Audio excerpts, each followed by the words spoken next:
Fuck you, Leatherhead. NEO Scavenger. What if I told you that imagination was your greatest weapon, and the only difference between imagining you have a girlfriend and imagining a girlfriend into existence was how many people believed you? This is the basis for the world of NEO Scavenger. Set in the remnants of Michigan after a paranormal, biological, economical World War III caused by corrupt media and Wikipedia. Michigan has fallen on hard times. Detroit is a walled-off megacity. The South was blasted into a swamp. Factions, blue rot, local folklore coming to life. A good way to describe NEO Scavenger is involuntary, linear sandbox survival. A better way to explain it is this.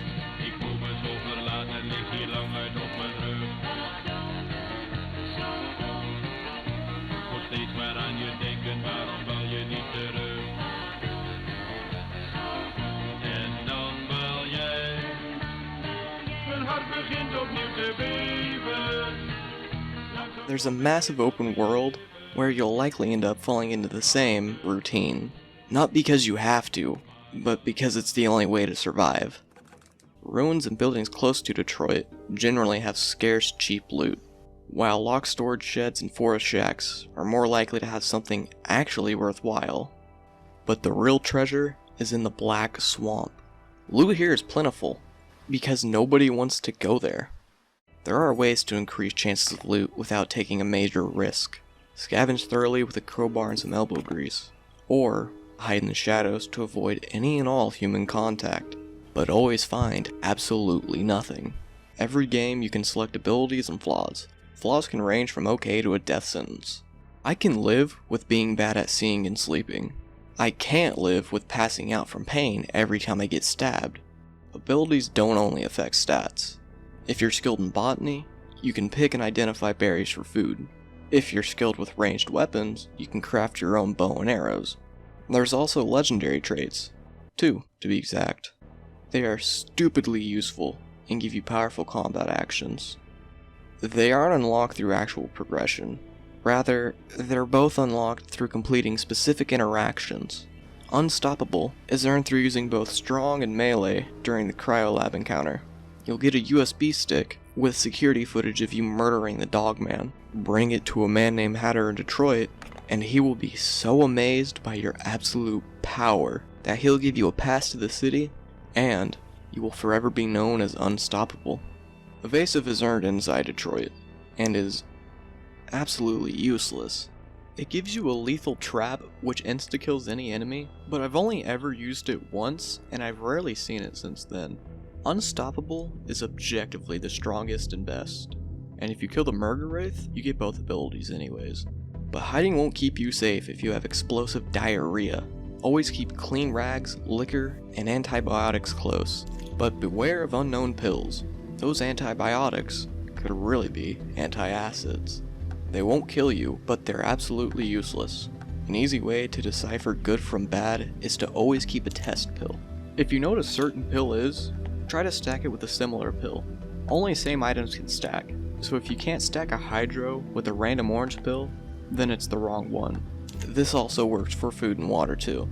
Or you could just take the medic ability, which will identify them for you. Just like Grandpa used to say, a happy colon is a happy life. He was later eaten by a Wendigo because he forgot the most important rule of war.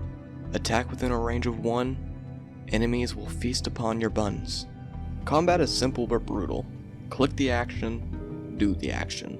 So attack when they're most likely to be vulnerable, and dodge when they aren't.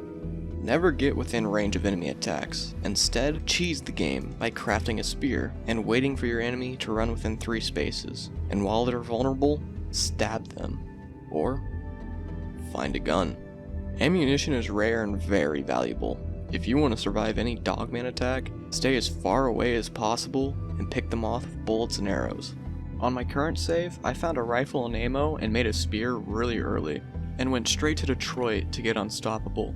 Now I sit outside of the DMC sprawl, waiting for any guards that are patrolling alone, While they try to negotiate a ceasefire, I try to expose their weakness, and then I sell their armor and guns, and the DMC sprawl, for easy money. You're probably asking yourself, what else is there? There are a few named locations outside of Detroit. Zomzoms is an old restaurant, retrofitted into a robot arena for bandits and cannibals. There's a mental institution, whose patients claim you're their savior, and the ghost of 7 Gables Road, who tries to strangle you if you don't put on his funny hat. And a few more I won't spoil, because I feel like I've already spoiled half the game in this video. NEO Scavenger still feels like the game I played 5 years ago. There weren't any unnecessary additions to bloat and overcomplicate the game, but that's because there weren't any major additions, besides a story and quality of life improvements. Don't get me wrong, I love NEO Scavenger. It's fun to reinstall and play for a bit to see how long I can last. Then after a few deaths, I just get bored. It seems like there was so much that could have been added to improve replayability. If there was more interaction to make my time more interesting, then I could absolutely recommend NEO Scavenger. But $15 seems like a high price for such a raw survival game. If you're into that kind of thing, then catch it on sale and try it out. See if you like it. I think a sequel's hinted at during the ending.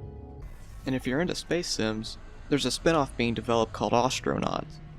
Other than that, I'll see you all next time, where I'll either be talking about Dominions